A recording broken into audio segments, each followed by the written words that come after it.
Ang kwento pong ito ay hango sa karanasan mismo ng ninong ko. Tawagin po natin siya sa pangalang Kiko. At ikukwento ko po ito na parang siya po mismo yung nagkukwento sa inyo. Magsimula na po tayo. Ako nga po pala si Kiko. Mga 2 buwan pa lang po ako noon sa pinagtatrabahuhan kong pribadong kumpanya sa probinsya ng Capiz. Opo, nangyari po itong kwento na ito sa Capiz. Nag-resign po kasi ako noon sa una kong trabaho sa Iloilo. Dahil ililipat po nila ako sa Maynila na hindi ko po gusto. Kaya kinuha ko na lang po noon yung trabaho sa Capiz. Nagtatrabaho po ako noon bilang accounting staff sa isang kumpanya po doon. Bago pa lang ako kaya wala pa po akong masyadong kaklose noon. Tuwing araw naman po ng sweldo, madalas pong magkayayaang uminom ang mga katrabaho ko. Nagtitipid talaga ako noon kaya madalas pong hindi ako sumasama. Lalo pa at sinusuportahan ko po noon ang kapatid ko na nasa kolehiyo. Pero may isa po akong katrabaho na hinahangaan ko po talaga. Itago ko na lang po siya sa pangalang Norma. Napakabait po niya at talaga naman pong maganda. Maputi po siya at makinis. At sa tuwing umingiti po ito sa akin, ginaganahan po ako sa trabaho. Isang araw po ay inimbitahan po kami ni Norma na makifiesta po sa kanila. Nagkataon po kasi na half day lang po yung trabaho noon dahil po sa holiday. Ayoko naman po sanang sumama. Dahil narinig ko po na nasa liblib pa raw na parte ng Capiz yung barangay nila Norma. Pero dahil nga po siya mismo yung nag-imbita sa akin, pumayag naman po akong sumama. Itago po natin sa pangalang Mark, Jessica, May, at syempre si Norma at ako. Sumakay po kami ng jeep ng mga 30 minuto. Tapos pagbaba po namin ng jeep, hindi ko po inaasahan na kailangan pa palang sumakay ng habal-habal para marating po namin yung kanilang lugar. Sa looban po kasi ito at medyo malubak po yung kalsada. Bale meron pa po kaming madadaanan na isang barangay doon sa papasok bago po namin marating ang kanilang lugar. Noong mga panahon po na ito, hindi pa talaga sementado ang karamihan sa mga malalayong barangay sa Capiz. 4 po yung kasya sa isang habal-habal. So kaming 2 po ni Mark sa isang habal-habal, habang yung 3 naman pong babae yung nasa kabila. Medyo matagal po yung biyahe dahil nga po medyo malubak po at mabato yung kalsada. Nung mga 10 minuto na po kami sa habal-habal, bigla pong nagtanong sa akin yung driver. "Makikifiesta ba kayo doon?" Tanong pa po nito sa akin. Oo kuya. Inimbitahan lang din kami ng katrabaho namin." "Medyo malayo pala talaga itong lugar nila." Sagot ko naman po sa kanya. "Magpapalipas ba kayo ng gabi doon?" Dagdag pa nga po ng driver noon. "Hindi pa ako sigurado pero sana po hindi na. Dahil nakakahiya naman po kay Norma." Sagot ko naman po sa kanya. Ganun ba? Basta mag-iingat lang kayo doon lalo na sa mga tao at sa mga kakainin ninyo. Kilala kasing maraming aswang sa barangay na yun Seryoso niya pang sabi. "Hindi totoo yung aswang kuya. Gawa-gawa lang yan ng mga matatandang walang maisip na panakot sa mga bata." Sagot naman po ni Mark noon. Kaya tumahimik lang po si Manong driver. Pero bata pa lang po ako. Mahilig nang magkwento si Lolo tungkol sa mga aswang kaya naniniwala po ako dito. Sa isip ko pa po noon, parang mali yata yung desisyon kong sumama. Maya-maya pa po, narating na namin yung bukana ng barangay nila Norma. Doon lang po kami ibinaba ng driver dahil hanggang doon lang naman din daw yung kanilang ruta. Sa pinakaunang sitio lang naman po din yung bahay nila Norma. Kaya konting lakad lang din po yung ginawa namin. Pagdating po namin doon lang din po namin nalaman na bisperas pa lang pala ng araw na yon. At kinabukasan pa raw talaga yung mismong fiesta. Nako naman Norma, balak mo talaga yatang dito kami magpalipas ng gabi sa inyo ah. Matutuwa itong si Kiko. Biro pa po ni Mark sa akin noon. Tama naman po sana ito na ikatutuwa ko po sana yon. Kaso nga lang, napapaisip na rin po ako noon doon sa sinabi ng habal-habal driver. Simple lang po yung bahay nila Norma pero 3 naman po yung kwarto. Isa kay Norma, isa sa kanyang mga magulang, at isa pa sa kanyang kapatid na babae. Na noon ay sinama rin po yung kanyang nobyo doon po sa kanilang bahay. Hindi naman po kami maarte kaya plano po namin ni Mark na maglalatag na lang po kami ng banig sa sahig ng kwarto ni Norma kung sakali mang magpalipas nga kami doon ng gabi. Habang sila naman pong mga babae doon sa kama. Iniwan lang po namin yung mga gamit namin noon sa kwarto. At niyaya na po kami ni Norma na magtanghalian dahil meron naman po silang inihanda kahit bisperas pa lang nga po noon. Sa mesa ay inihanda po ng mga magulang ni Norma na sila Aling Maria at Mang Carlos. Yung pagkain po namin. Nagpakilala lang po kami tapos pumasok na po sila agad sa kanilang kwarto. Aaminin ko pong kakaiba po sila kung makatingin. Sa mesa ay meron pong nakahandang afritada at dinuguan. Meron din naman pong bopis at lumpia. Nagdadalawang isip po ako noon kung kakain nga ba ako o hindi. Kung may dala lang po akong kalamansi noon, baka pasimple ko po munang pinatakan bago po ako kumain.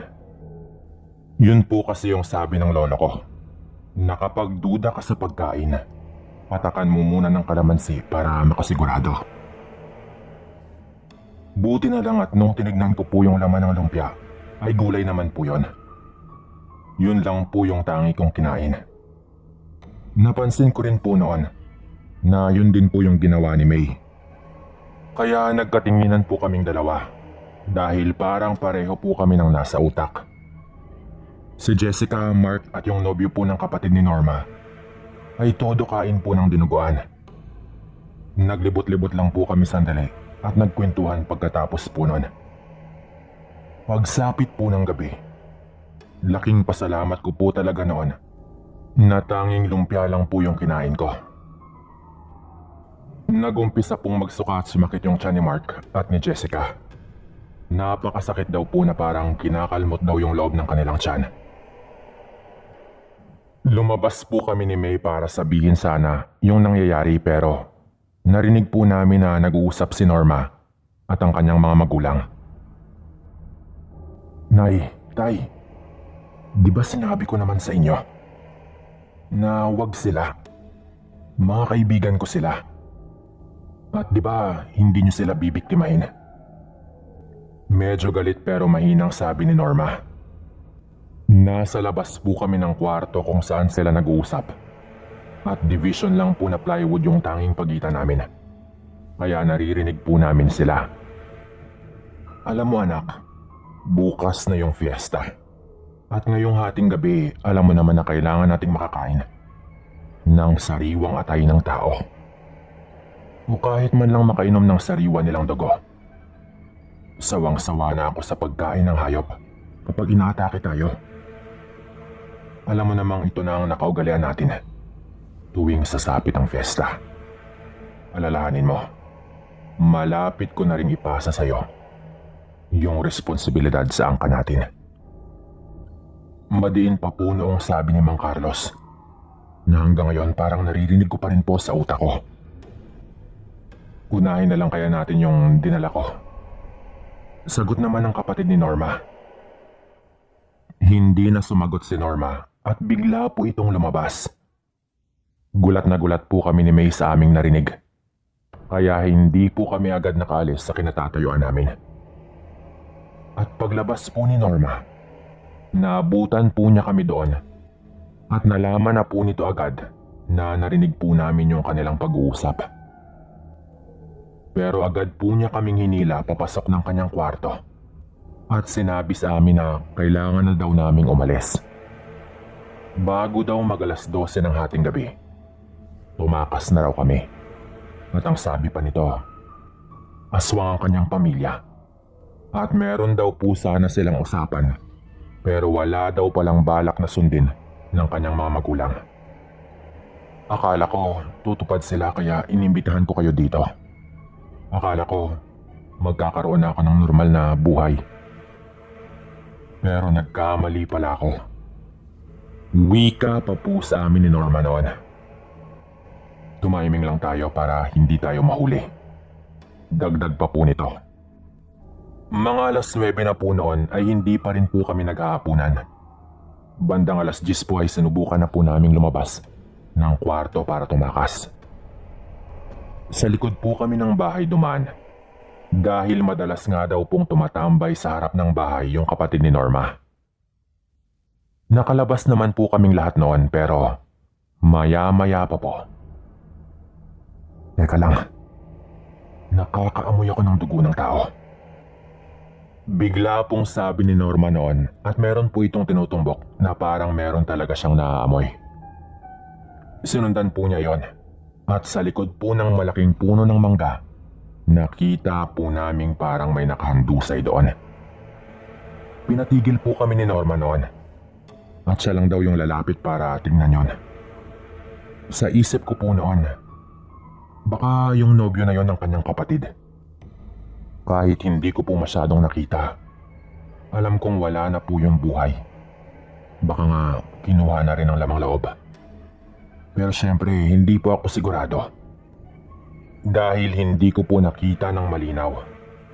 Bago ko pa man po magawa yon, sumigaw na po si Norma na tumakbo na raw kami.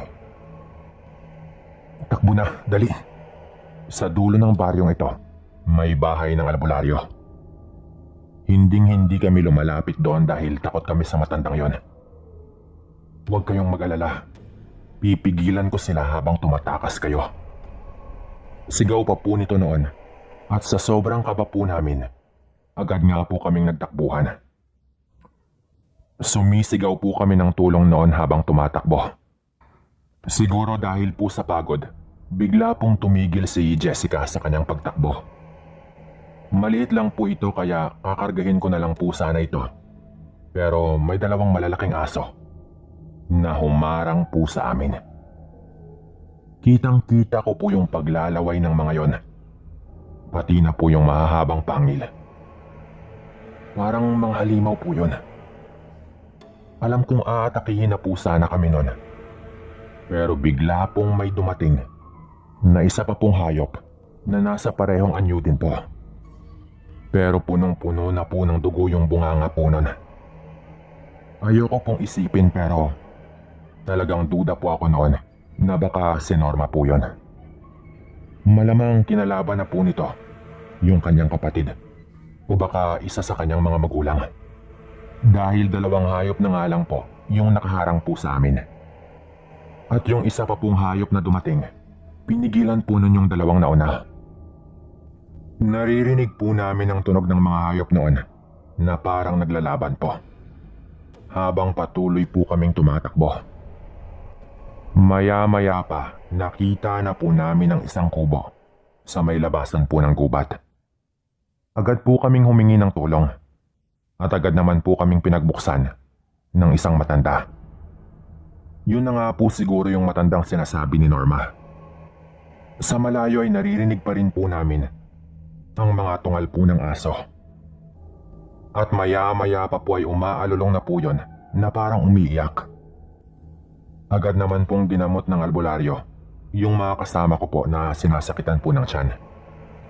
Meron po siyang pinainom dito at agad naman pong bumuti ang kanilang pakiramdam. Ang sabi po nito, ligtas na raw po kami doon. At hinding-hindi daw susubok ang mga aswang na pumasok sa kanyang bakuran. Nagtanong pa po ito sa amin. Si Norma ba yung nagturo sa inyo dito? Tanong pa po nito. Opo, Lolo. Siya nga po.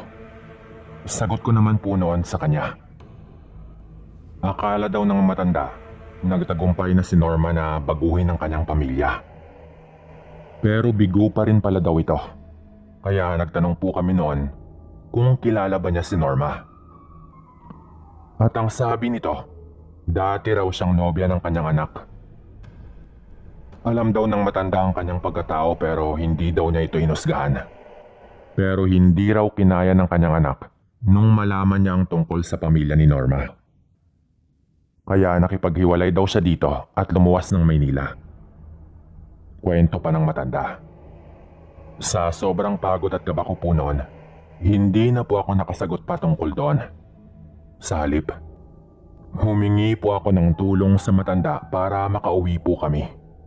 At ang sabi naman po nito, pagsikat na pagsikat daw ng araw, sasamahan niya kami doon sa sakayan ng habal-habal.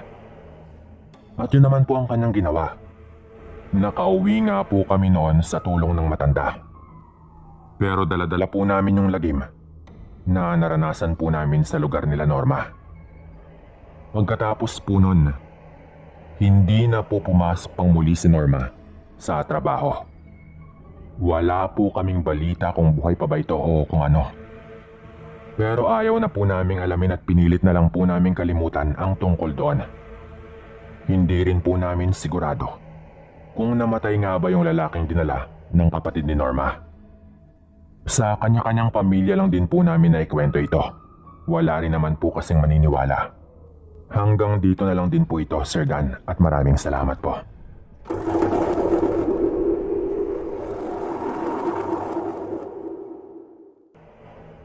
Hello at magandang araw po sa inyong lahat na nakikinig dito sa programa ni Sir Dan. Melanie nga po pala ng Putotan, Iloilo. Nangyari po ang kwento kong ito matagal-tagal na po na panahon ang nakaraan. Noong araw po, Sir Dan, mga nasa 30 anyos na rin po ang nakaraan. Meron po kaming pwesto sa gilid lang ng kalsada. Isa po yung maliit lang naman na lumihan. Simula bata pa po ako, yun na po talaga ang ginagawa ng nanay ko. Nagtitinda ng lomi. Madalas po tuwing umaga ay doon po kumakain ang mga tricycle at jeep drivers. Nakiusap lang po kami noon sa kaibigan ng tatay ko na may-ari ng lupang yon malapit sa kalsada. Temporaryo lang naman po yon, habang wala pa po kaming sariling bahay. Ang tatay ko po ay naghahanap buhay naman din sa pamamagitan ng pagbebenta ng mga kahoy panggatong. Bale, sisibakin niya po yon. Tapos ibibilad sa sikat ng araw hanggang sa tuyo na at pwede na po talagang igatong tapos bubugkusin po niya yon. Naaalala ko pa po noon na 5 piso lamang ang isang bugkos ng kahoy. Pero mura din po kasi ang mga bilihin noon. Yung pwesto po namin na lumihan ay meron pong isang kwarto sa likod. Kapag gabi na po, doon po kami natutulog kahit medyo masikip. Wala po talaga kasi kaming bahay noon. Pero meron po kaming mga alkansya na ilang taon na rin pinagsisikapan ng nanay at tatay ko na ipunin. Simula pa po yun nung ipinanganak pa ang ate ko na panganay po namin. Ang sabi noon nila nanay, ibibili daw po nila yon ng lupa at magpapatayo po kami ng simpleng bahay. Sino ba namang mag-aakala na matutupad nila yon sa pamamagitan lang ng disiplinadong pag-iipon gamit ang malalaking container ng tubig. Determinado po kasi talagang makabili ng kahit maliit na lupa ang mga magulang po noon. Yung may matatawag po talaga kaming sarili namin. Nagkataon naman, Sir Dan, na meron kaming kababaryo noon na mag-isa na lang po sa buhay at nais na po siyang kunin ng kanyang solong anak para dalhin sa Amerika. Dahil po doon, ipinagbili po nito ang mga lupang pinagmamay-arian niya na medyo may kalawakan din po. Ipinagbibili po niya iyon sa mababa lang na halaga. Lalo at, syempre, may kaya na rin naman sila sa buhay. Doon na po nakakuha ang tatay ko ng maliit lang naman na lupa. Kapiraso lang ng medyo may kalakihang lupain ng kababaryo namin. Syempre, gamit ang perang ilang taon na rin nilang inipon. Nagpatayo din po kami doon ng maliit at simpleng bahay. At dahil malapit lang din naman yon sa pwesto ni nanay, tuloy pa rin po ang lumihan ng nanay ko. Dahil nga, okay lang din naman sa kaibigan ng tatay ko na may-ari ng pinalalagyan ng lumihan. Dahil nga po nahati-hati yung lupa na ipinagbibili, syempre, yung ibang nakabili rin ng lupa ang nagsilbi na po naming kapitbahay. Dahil nga po sa trabaho ni tatay na nagbibenta ng kahoy panggatong, mga alas 5 pa lang po ng umaga ay alis na po yan para mangahoy.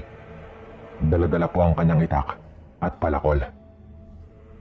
Siyempre, bago po yan umalis, normal na po sa kanya na hasain lagi ang kanyang itak at palakol. Dahil yung dalawa nga pong gamit na yon ang madalas niyang dinadala. Talagang hahasain niya po muna ang mga yon bago ito umalis para masiguradong matatalas ang mga yon. Ginagawa po yun ng tatay ko bago pa po mag-alas 5. Sa mga ganyang oras po kasi noon, ay gising at nakabangon na rin naman ang karamihan sa mga tao. Nagulat po ako noon ng mga bandang alas 5 nang nilapitan ng tatay ko ng isa naming kapitbahay. Ang sabi nito, itigil na daw ni tatay ang kanyang paghahasa ng itak araw-araw. Lalo at napakasakit daw sa tenga. Siyempre, nagtaka po ang tatay ko. Kasi yung lumapit po sa kanya na kapitbahay namin na itago natin sa pangalang Mang Alberto, ay 2 bahay pa po ang pagitan ng kanilang bahay sa bahay namin. Kung baga, doon sa magkakatabing nakabili ng mga lupa, nakahilera na rin po ang kanya-kanyang bahay ng mga nakabili. At yung bahay po ni Mang Alberto ay medyo hindi naman literal na kalapit po talaga ng bahay namin. Teka, mawalang galang na pre ah. Hindi naman ganon kalakas ang tunog ng paghasa ko. At isa pa, ayun pa yung bahay ninyo. Wika noon sa kanya ng tatay ko, Sir Dan. Pero galit pa rin po si Mang Alberto. Basta, itigil mo na yan ah. Pasigaw pa po nitong wika.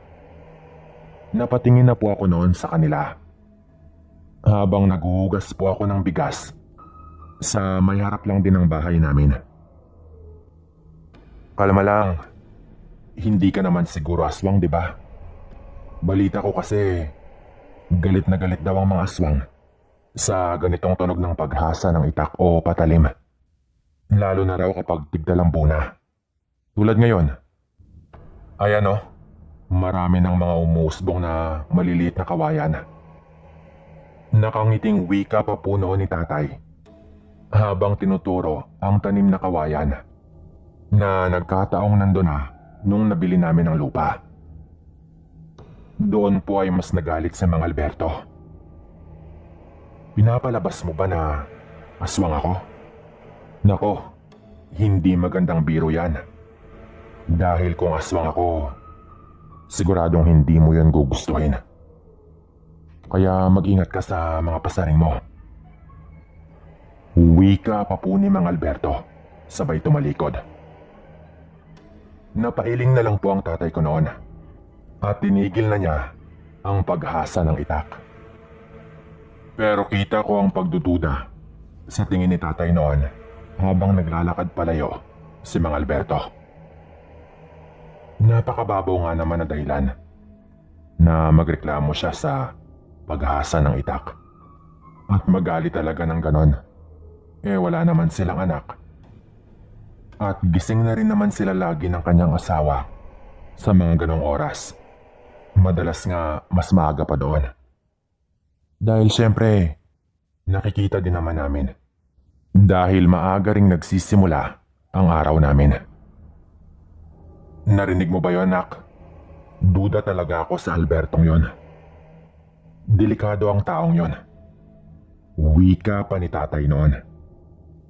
Kinagabihan po, hindi mapakali ang tatay ko noon. Dahil po doon ay nagtanong sa kanya ang aking nanay. At sinabi ni tatay na iniisip pa rin daw niya ang nangyari ng umagang yon. Sa tingin mo ba, aswang si Alberto? Tanong pa po ng nanay ko noon. Nung narinig ko po yon, lumapit na po ako sa kanila. Ang sabi po ni tatay, malakas daw talaga ang kanyang kutob. Lalo at kapag nakakausap raw niya si Mang Alberto. Napakalikot daw ng mata nito at hindi makatingin ng diretsyo sa kanyang kausap.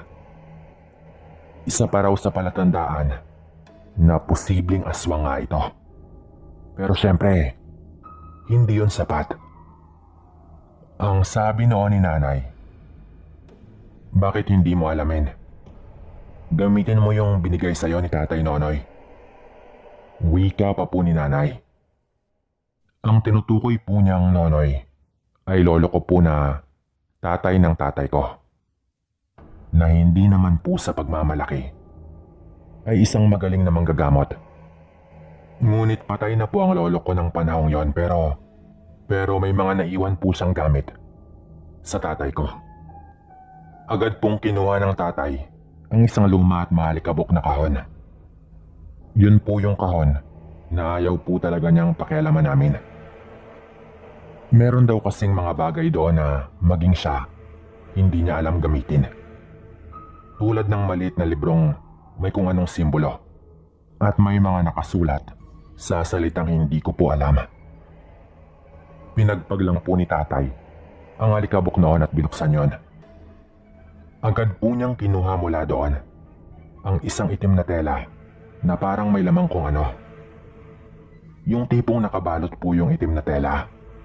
Sa loob po ng tela, kinuha ni tatay ang parang itim na bato sa unang tingin. Pero nung kinuha niya ang patalim sa loob din ng kahon, at agad po niyang ginamit yon para kiskisin yung bilog na parang bato. Nagulat po ako dahil hindi pala yon matigas. Parang gawa po yon sa wax na parang goma. Basta malambot po yon. Kumiskis lang po si tatay doon at inipo niya yon sa isang papel. Nung medyo marami na, nagmadali po niyang binalot ulit yon at inilagay sa kahon. Yung napudpud na bahagi lang po ng itim na bilog na bagay, yung kanyang gagamitin. Ang sabi niya, magsisiga lang raw siya ng dahon ng bayabas, kaunting langis, at ibubudbud daw niya yon. Ayon pa sa kanya, yung usok daw po nun ay walang epekto sa normal na tao.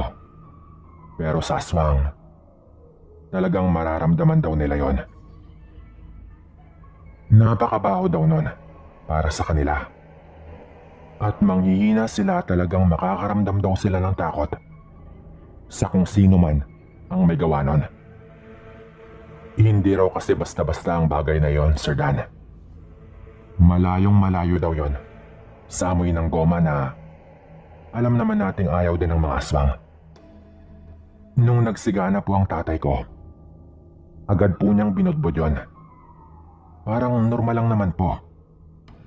Pero napansin ko rin po noon na isinuot rin ng tatay ko ang kwintas na dating suot lagi ng lolo ko. Parang proteksyon po yon.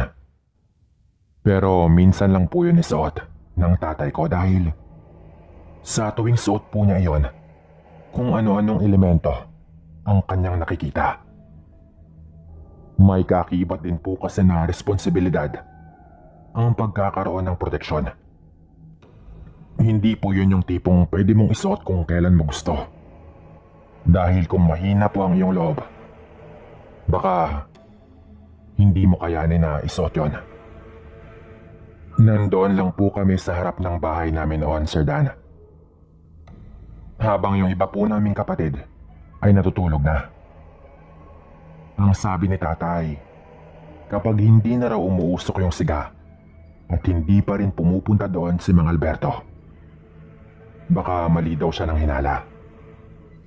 Ngunit ilang sandali lang po, nakita na po naming naglalakad si Mang Alberto. Kasama pa ang kanyang asawa. Kinabahan po ako noon, Sir Dan. Pero nagulat po ako nang imbis na magalit, ay maayos pong nagmakaawa si Mang Alberto. Napatayin na po ni tatay ang kanyang siga. Hindi rin po ito makalapit kay tatay noon, Sir Dan. Nanginginig po ang tuhod ni Mang Alberto noon, na parang nanghihina. Siguro dahil bukod sa siga, ay dahil din sa suot na proteksyon ng tatay ko. Kaya agad pong pinatay ni tatay ang siga. Ang sabi ni tatay noon, naninigurado lang daw siya kung tama ba ang kanyang duda. Lalo at galit daw si Mang Alberto. Ayaw kitang husgahan pero para malinaw lang, sa oras na may mangyari sa kung sino man dito, ikaw ang paghihinalaan ko. Nakapang-biktima ka na ba ng tao? Sagutin mo muna. Tanong pa po ng tatay ko noon. Nagulat na lang po kami noon nang bigla pong nagalit si Mang Alberto dahil sa tanong ni tatay. Yung tipong parang hindi na po ito nakapagpigil sa kanyang galit na nararamdaman. Bigla po itong naglaway, Sir Dan, at biglang namula ang mata. Ang nanlilisik po nitong tingin ay nakabuhos lang po sa tatay ko. Talagang harapan po nitong nilabas ang kanyang mga pangil, na parang napuno na po ito sa sinabi ni tatay. Kinabahan po ako noon, lalo at ilang hakbang lang po ito sa amin.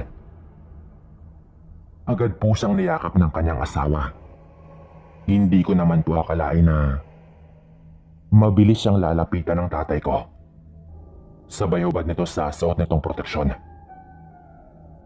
Nakakabigla po, Sir Dan, na nung sobrang lapit na po ni tatay at ididikit po sana ni tatay ang proteksyon sa noo ni Alberto, hindi pa man po nagagawa yun ng tatay ko, ay bigla pong napaluhod si Mang Alberto, Sir Dan. At kahit pinipilit po niyang tumayo, parang wala po itong lakas para gawin pa yon. Ang init. Lumayo ka sa akin. Paulit-ulit po nitong winiwika. Siyempre, tinagalog ko na lang po. Bumukas po noon ang bintana ng isa pang kapitbahay namin. Nagtanong po ito kung may problema ba at kung nag-aaway ba kami. Wala ito. May pinag-uusapan lang kami. Medyo nakainom kasi itong si Alberto eh. Pagpapalusot po noon ni tatay, Sir Dan. Nakakamangha po talagang walang kalaban-laban ng aswang sa harap ng proteksyon na pamana ng lolo ko. Hindi po sinaktan ni tatay noon si Mang Alberto at pinauwi niya ito sa kanila. Pinayuhan po noon ni tatay na magbakasyon muna sila sa kanilang probinsya sa Negros. Bagay na ginawa naman po ng mag-asawa. Nung bumalik po sila, nagkunwari lang po kaming parang walang nangyari. Pero halatang hindi po talaga komportable si Mang Alberto kapag nasa paligid ang tatay ko. Halatang natatakot po ito. Ilang taon po pagkatapos nun, bumalik na po sila ng tuluyan sa kanilang probinsya, doon sa Negros. Ipinagbili po nila ang kanilang lupa. Sa totoo lang, pwede siyang patayin ng tatay ko noon pero syempre, hindi niya ginawa. Kung ano man po ang nangyari sa kanila ay hindi na po namin alam. Hanggang dito na lang po itong kwento.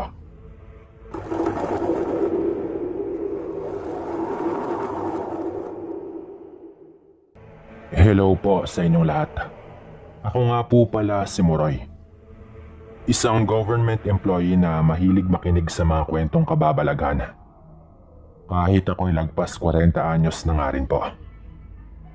Nangyari po ito matagal na panahon na ang nakalipas.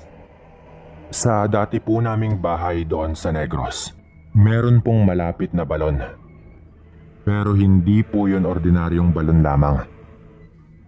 Sapagkat ang balon po na yon ay ginawa pa bago ang panahon ng mga Hapon.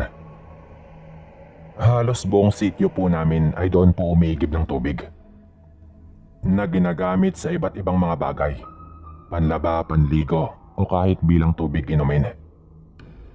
Napakalinaw at linis po kasi ng tubig at maayos naman din po yung lasa. Ito ay sa kabila ng mga usap-usapan na naging saksi daw ang balon na ito sa kalupitan ng mga Hapon sa mga kabataan noon. Ang sabi nila, mahilig daw manguha ng mga babaeng matipuhan nila ang mga sundalong Hapon. At kapag nagkataong may anak na maliit yung babaeng gusto nila, binabari lang daw nila yon at hinuhulog lang na parang hayop doon sa balon. Kapag sanggol naman daw, hinahagis lang nila pa itaas, sabay sasaluhin ng patalim sa dulo ng kanilang mga bayoneta at hinuhulog rin daw nila yon doon sa balon. Ang mga baril daw kasi na gamit ng mga Hapon noon ay merong matalas na patalim sa dulo. Yun ang ginagamit nilang pangpaslang sa mga sanggol at kabataan. Sa totoo lang, hindi po ito basta usap-usapan lang. Dahil ang lola ko mismo, na noon ay dalaga na po, ay nasaksihan din po ang kalupitang yon. Nilinis lang daw po yung balon na yon. Kaya nagsimula na nga pong gamitin daw ulit ng mga tao. Ang sabi pa ni Lola, maging siya raw ay nakaranas din ng kalupitan sa mga sundalong Hapon. Na madalas ay iniiyakan pa rin po niya sa tuwing naikukwento niya yon sa amin noong mga bata pa po kami. Ang balon nga pa lang ito ay nasa loob na ng bakuran ni Aling Julia. Simula nang maliit pa po ako, gano'n na po yon. Si Aling Julia ay isang matandang dalaga na medyo masungit sa unang tingin, pero napakabait naman po na tao. Nabili po kasi nito ang lupa at kasama na po yung balon doon. Kahit may bakod po, hinahayaan niya po pa rin makaigib ang mga tao doon. Si Aling Julia ay isang komadrona. Siya ay dating nurse kaso nga lang umalis na ito sa dati niyang pinapasukan. Gawa ng matanda na nga rin po ito. Pero dahil nga marunong naman ito, naging isa po siya sa pinagkakatiwalaan ng mga tao doon sa amin. Sa tuwing may nagbubuntis po at nanganganak, siya po yung pinapatawag. Kaya naging komadrona po ito sa sityo namin, lalo at marunong din po siyang manghilot. Marami pang nanganganak sa hilot noon, kaya marami rin pong manghihilot sa lugar namin.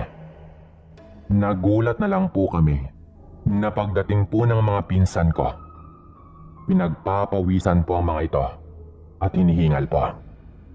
Nung tinanong namin, napatakbo daw kasi sila nung dumaan sila sa may balon. May naririnig daw kasi silang parang iyak ng bata na nagmumula sa mismong balon. Nung una, akala daw po nila ay guni-guni lang nila. Pero nung pinakinggan daw nilang mabuti, doon daw talaga nanggagaling ang tunog sa napakatanda ng balon.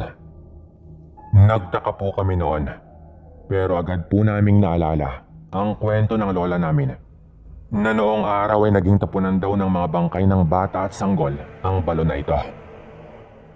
Sa isip namin, marahil ay kaluluwa ng mga kawawang kabataan ang narinig ng mga pinsan ko. Ang nakapagtataka lang po doon, sa tagal po ng panahon, wala man lang nabalita ang ganun doon sa balon. Bata pa po ako noon kaya syempre, takot na takot po kami noon ng mga pinsan ko. Pero hindi lang po yon. Ang nagpalito pa po sa amin noon ay ang katotohanan ng ilang araw po pagkatapos nun. Maraming mga tao ang nakapansin na nagbago daw yung lasa at kulay ng tubig doon sa balon. Ang mga taong nag-iigib doon nang maagang maaga pa, nakapansin na lumansa daw ang amoy at lasa ng tubig. Medyo nag-iba din daw yung kulay nun, na parang may halong dugo. Hindi rin naman po pwedeng kalawang, dahil wala naman pong tubo ng poso o ng iba pang pwedeng magdulot ng kontaminasyon doon sa balon. Lalo at tuwing gabi, tinatakpan rin po yon at sarado rin po yung bakod. Ilang araw na pong naging palaisipan sa amin ang tungkol doon. Mabuti na lang po at nung mangyari po yon, meron naman po kaming stock ng tubig. Ang iilan po kasing nakainom nun, sinakitan raw po ng kanilang tiyan. Halos mapuno po lagi noon yung balon dahil madalas rin pong umulan ng panahon po na ito. Kaya kahit malinaw po yung tubig, ay hindi po namin makita ang nasa ilalim. Meron pong isang kababaryo namin ang nagboluntaryong linisin ng balon. Pinadrain po nila yung tubig gamit ang water pump upang matignan po talaga kung meron bang kung ano doon sa ilalim. Nung una ay umalma po si Aling Julia, pero wala po itong magawa dahil na rin po sa pakiusap ng mga tao na linisin na talaga yung balon para na rin po sa kapakanan ng mga gumagamit ng tubig doon. Doon na po tumambad sa amin ang nakakakilabot na nadiskubre sa ilalim ng balon. Meron pong mga maliliit na buto doon sa ilalim na animoy buto po ng sanggol. Nakabalot pa po yun ng puting tela. At kung titignan po yun, halatang bago lang po yun. Pero bakit? At sino namang walang magawa ang naghulog ng bagay na yon doon sa balon? Kaya doon na rin po lumabas ang mga iba't ibang usap-usapan. Ang sabi ng ilang kababaihan sa lugar namin, nakapagtataka raw na nung may iilan sa kanila na namatayan ng anak o yung mga nakunan sa kanilang pagbubuntis, nabiglaan lang din at hindi may paliwanag yung dahilan, ay karamihan daw doon kay Aling Julia nagpahilot. At ang mas nakapagtataka pa, lagi daw itong nagpupumilit na siya nang maglilibing sa mga namatay na sanggol. Dahil sa labis na lungkot ng ilang mga namatayan, hinayaan na ng iba yon kay Aling Julia. Lalo na yung mga ilang buwan pa lang sa sinapupunan at nakuna na. Yung iba naman ay walang masyadong pakialam dahil aksidente lang naman na nabuntis. Kaya iniwan lang nila kay Aling Julia yung namatay na sanggol nung makuna ng mga ito. Marami ng mga nagsasabi noon na may lihim na itinatago si Aling Julia. Simula nang madiskubre yung mga buto sa ilalim ng balon na yung tipo ng mga buto na halatang kailan lang tinapon doon. Yung tela po kasing ginamit pang balot, halatang bago lang din po. Hanggang sa may isa pang sumaksi tungkol sa pagkatao ni Aling Julia. Si Mang Berhel, kapitbahay mismo ni Aling Julia. Sila Mang Berhel at ang kanyang pamilya lang ang hindi umiigib doon sa balon nung mga panahon po na ito. Meron po kasi silang sariling balon na meron pong motor at tangke kung saan magsastak lang po sila ng tubig gamit yung kuryente. Alam niyo na rin po siguro yung tinutukoy ko. Ang sabi po ni Mang Berhel, meron din daw siyang nadiskubre ilang buwan na ang nakalipas. Isang hating gabi daw noon, lumabas siya para tignan ang napunding ilaw sa may likod ng kanilang bahay. Pagkalabas daw po ng pinto, agad siyang nakarinig ng kakaibang tunog mula doon sa may bahay ni Aling Julia. Parang tunog daw ng mabangis na hayop. Agad niyang pinatay ang flashlight upang palihim na matignan kung anong lumilikha ng tunog na yon.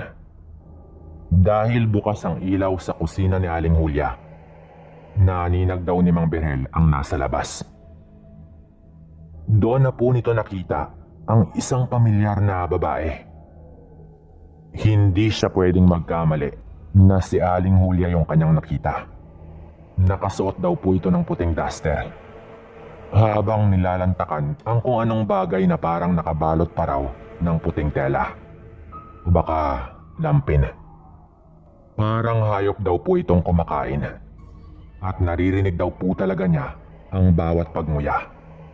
Sa sobrang bilis daw ng ginagawa nitong pagmuya, na parang buto na lang yung ititira niya doon sa kanyang kinakain, ay talagang naririnig daw yon. Ilang sandali pa raw ay binalot niyang muli ng lampin ang mga tira-tira. Sabay mabilis na tumayo at naghugas doon sa balon.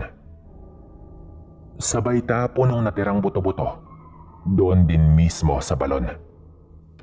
Hindi na raw nakatiis si Mang Birhel noon, kaya nung pabalik na ang matanda, kinuha niya ang kanyang flashlight at agad yung inilawan sa mukha para makumpirma kung si Aling Julia nga ba yon.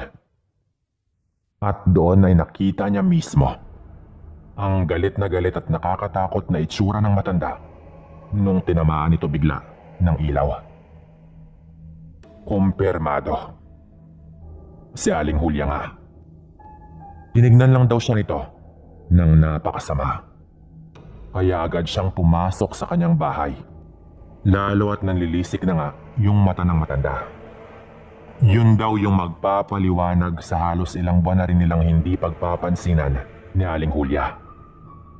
Na napansin na nga rin po namin noon at ng iba pang kababaryo. Naikwento daw po yun ni Mang Birhel sa kanyang mga anak.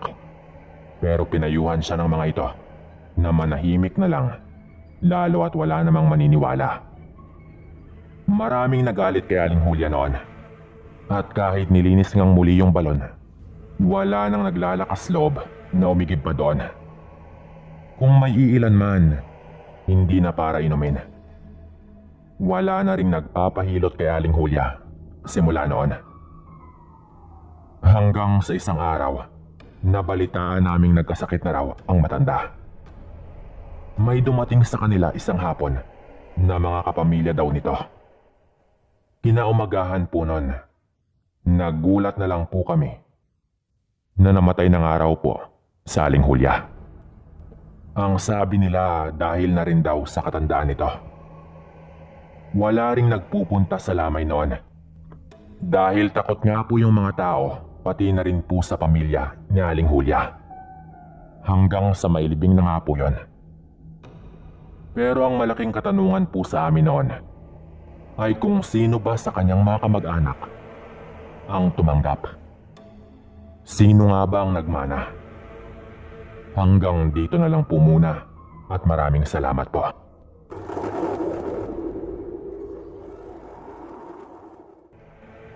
Magandang araw po. Saang lupalop man kayo naroroon at nakikinig. Tawagin niyo na lamang po ako sa pangalang Jason ng Capiz. Alam kong marami na namang maiinis na kababayan ko. Dahil sinabi ko kung taga saan ako. Kaya siguro ay mainam kung hindi ko na lang sasabihin kung anong bayan sa Capiz. Ako po ay 51 taong gulang na ngayon at kasalukuyang naninirahan na dito sa Maynila. Dahil nga dito ako nakapangasawa at nagkatrabaho. Nangyari po itong kwento ko noong 1987 hanggang 1988. Tandang-tanda ko po kasi nga Disyembre ng taong 1987 ito nagsimula. Ilang araw bago ang aking kaarawan. Ganito po nagsimula itong kwento ko.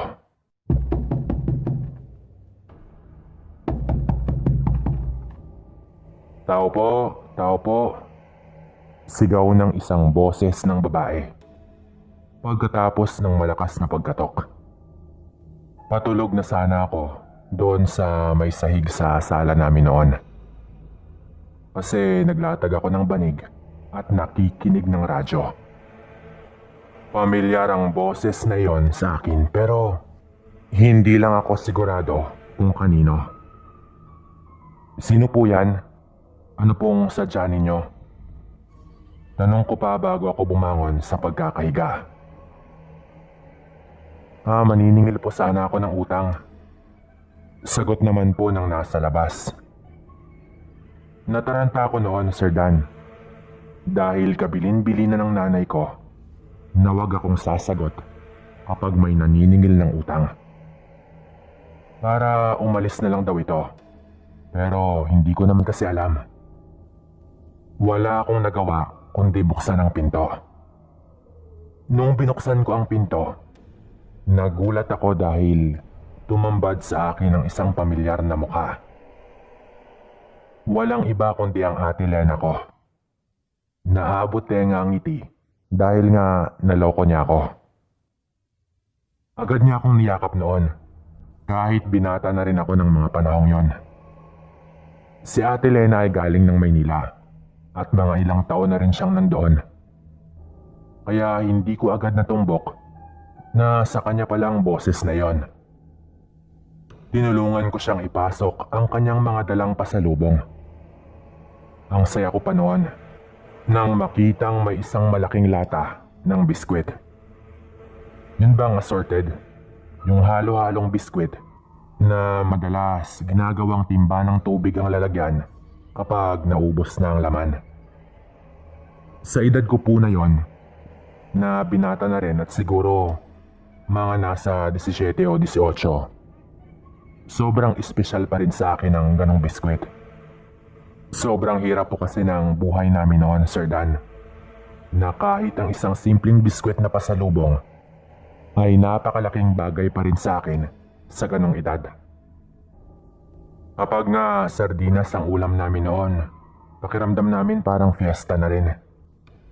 Madalas po kasi kamoting kahoy lang ang kinakain namin. O kung may bigas naman, uulaman lang namin ng okra o kangkong.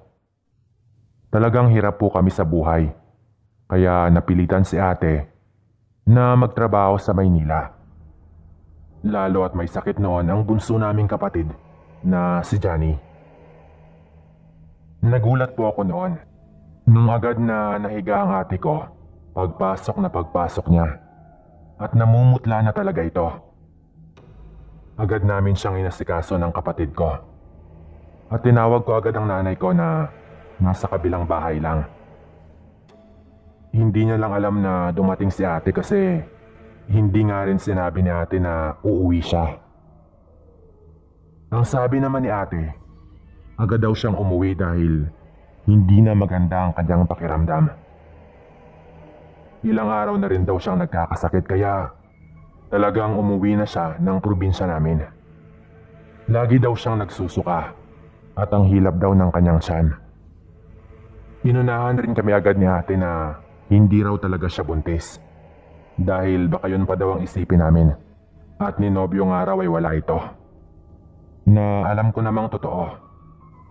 Dito na po nagsimula ang kababalaghan dito sa kwento kong ito. Pinatignan namin si ate sa doktor noon. Nangutang pa nga ang tatay ko dahil doon. May mga gamot at lahat pero hindi pa rin gumagaling si ate. Ang sabi naman ni tatay noon, baka iba na raw. Pero ito namang nanay ko, ayaw maniwala kay tatay. Pagdating sa usapang aswang, ay kontra talaga ang nanay ko. Lalo at hindi naman siya lumaki ng Kapis, dahil nga laking Maynila ito. Lumaki sa syudad kumbaga. Kaya ang sabi nito, antayin lang daw namin na umepekto ang gamot. Dahil hindi naman daw agad-agad na mawawala. Lalo at mga 1 linggo pa lang na iniinom yun ni ate noon. Pero dumating ang oras na kami mismong tatlo ang nakasaksi. Sa isang bagay na talagang mapapaisip ka na baka iba na ang lagay ng ate ko. Bandang 9:00 ng gabi noon, oras na dapat ay tulog na kaming lahat. 2 lang ang kwarto ng bahay. Isa kila nanay at yung kwartong dati naming tinutulugan ni Johnny na si ate na ang gumagamit nung dumating siya. Ngunit nung gabing yon ay naglatag din ng banig sa sala ang ate ko. Parang tulad daw kasi dati nung maliliit pa kami na sa sala lang kaming tatlo natutulog. Nangangayayat na ang ate ko noon pero Buti naman lang kami sandali ang kanyang pakiramdam. Mga 30 minuto ang lumipas ay natulog na rin kami. Bandang hating gabi na, nagising ako dahil kailangan kong gumamit ng banyo. Nung tumayo na ako, ay madadaanan ko dapat ang ate ko kasi nga sa sala din siya natulog. Pero wala na siya roon, Sir Dan. Hindi rin naman pwede na lumipat siya sa kwarto niya. Dahil nandoon pa yung banig, pati yung unan at kanyang kumot. Naisip ko na lang na baka nasa kubeta lang. Tinignan ko agad sa may mesa sa sala kung nasaan laging nakapatong ang flashlight. At nandoon naman yon. Kaya kinuha ko na lang at naisip ko na baka hindi lang ginamit ni ate ang flashlight. At baka nga nasa kubeta lang talaga ito. Nung pinuntahan ko doon, bukas naman ang kubeta at wala namang tao doon. Kaya nagmadali na akong pumunta sa kwarto ni ate. Ngunit wala rin siya doon. Dumiretso na ako sa kwarto nila nanay at sinabi kong nawawala si ate. Dahil doon ay agad na bumangon sila nanay at lumabas na kami ng bahay. Tinawag namin ng tinawag si ate. Nakailang tawag na rin kami noon nang mahagip ng hawak kong flashlight na may nakayukong tao sa may likod ng mga halaman ni nanay. Teka, si ate ba yan ay? Mahina kong tanong nang makitang parang si ate nga ang nakayuko. Hininaan na namin ang boses namin noon. Lalo at may mga kapitbahay kami. At sa nakita namin, alam na agad namin na may kakaibang nangyayari. Nakayuko lang kasi ito at sa kanyang mga kamay, meron siyang hawak-hawak at nilalantakan niya iyon na parang isang hayop. Mabilis namin siyang nilapitan. At doon na po namin nakita, Sir Dan, na nilalantakan ng ate ko ang isang manok. Hindi po yon sisiw, kundi isang inahing manok na talaga, Sir Dan. Nanlilisik ang mga mata ni ate at parang hindi niya kami nakikilala. Umiyak na agad si nanay noon pero sinabihan ko siyang tumahimik at baka marinig kami ng kapitbahay. Nang makita ni ate si nanay na umiiyak, pati na rin ang tatay ko, ay parang bigla itong natauhan at hinagis niya sa may halaman ang hawak-hawak niyang hayop. Wasak na ang katawan ng hayop na yon, Sir Dan. Ang ate ko naman ay punong-puno ng dugo. Lalong-lalo na ang bunganga, pati ang suot ng damit. Nakatingin lang ito sa amin at takang-taka siya kung ano ang nangyari at bakit may mga dugo siya sa bunganga at sa kanyang katawan. Patatayuin na sana siya ni tatay nang bigla naman itong hinimatay. Dali-dali namin siyang binuhat noon papasok ng bahay. Iyak na kami ng iyak noon. Pare-pareho ang iniisip namin na baka aswang na ang ate ko. Lalo at kakaiba ang kanyang mata nang makita namin siyang nakayuko doon sa may halaman. Nanlilisik yun at mapupula. Nilinis namin ang mga dugo sa katawan niya at binihisa namin siya. Agad rin itong nagising at talagang wala daw siyang maalala. Ang huling naalala lang daw niya ay nagising siyang parang uhaw na uhaw at gutom na gutom. Ang sumunod na mga nangyari ay hindi na raw niya alam. Doon na nagdesisyon ng tatay ko na umalis at humingi ng tulong kay Lolo Imong. Yung tatay ng matalik na kaibigan ng tatay ko na isa ring albularyo. Nasa kabilang bayan pa yon at hating gabi na pero sinabi ni tatay na siya na lang daw mag-isa ang aalis. At maiwan kami para kung sakaling mawala ulit sa kanyang sarili si ate ay may pipigil dito. Maglalakad lang siya hanggang sa may labasan at baka meron naman daw siyang masakyan o markila. Nanalangin lang kami noon kasama si ate, Sir Dan. Bandang 3:00 na yata ng madaling araw nakabalik ang tatay ko. At kasama na niya si Lolo Imong. Natagalan daw kasi ang tatay ko na maghanap ng masasakyan. Paghawak pa lang ni Lolo Imong sa kamay ni ate, ay napailing na ito. Pero ang sabi niya, dahil ilang oras pa lang daw ang lumipas, mula nung kumain ng hayop ang ate ko, ay kayang-kaya pa raw niya itong gamutin. Basta't lakasan lamang daw ni ate ang kanyang loob. Agad siyang nagtanong kung meron daw ba kaming kulambo. Buhay na raw kasi ang hayop sa loob ng katawan ni ate, pero hindi pa raw tuluyang nabubuo. Kailangan daw ang kulambo doon sa higaan para kung sakaling iluwa daw ni ate ang hayop at hindi niya agad yun makuha, ay hindi raw ito makakaalis doon sa higaan. May pinainom siya kay ate noon, Sir Dan. Tapos, binusalan niya ang bibig ni ate. Magtiwala lang daw kami, lalo at baka mapasigaw daw si ate sa sakit. At ayaw naman siguro daw naming magtaka ang mga kapitbahay namin. Ginawa namin lahat ng kanyang bilin. Mga ilang minuto lang, ay parang umepekto na ang pinainom niya kay ate. Naghanda siya ng garapon at may ibinuo siya doon na langis. Doon daw niya ilalagay ang iluluwa ng ate ko para hindi na raw makapaminsala. Ayon pa sa matanda, mga 5 buwan na raw ito. Pinahawaan daw kasi si ate ng pagkaaswang. Hawak-hawak niya ang tiyan ng ate ko noon at hinihilot-hilot niya. Sabay nagdadasal siya ng mga salitang parang Latin. Basta wala akong maintindihan. Umiyak si ate noon at halatang nasasaktan kahit maraan lang naman ang hilot na ginagawa ni Lolo Imong. Maya-maya pa ay naging mabilis na ang dasal na inuusal ng matanda. At parang maging siya ay nakakaramdam din ng sakit. Sa mga sandaling yon, tinanggal na niya ang busal sa bibig ng ate ko. At nagsimula ng magsuka ang ate ko noon, Sir Dan. Dali-daling may pinahid ang matanda na parang abos sa tiyan ni ate. Basta, maitim yon. Sabay ipinatong niya ang isang bagay na parang habak o kung anumang proteksyon.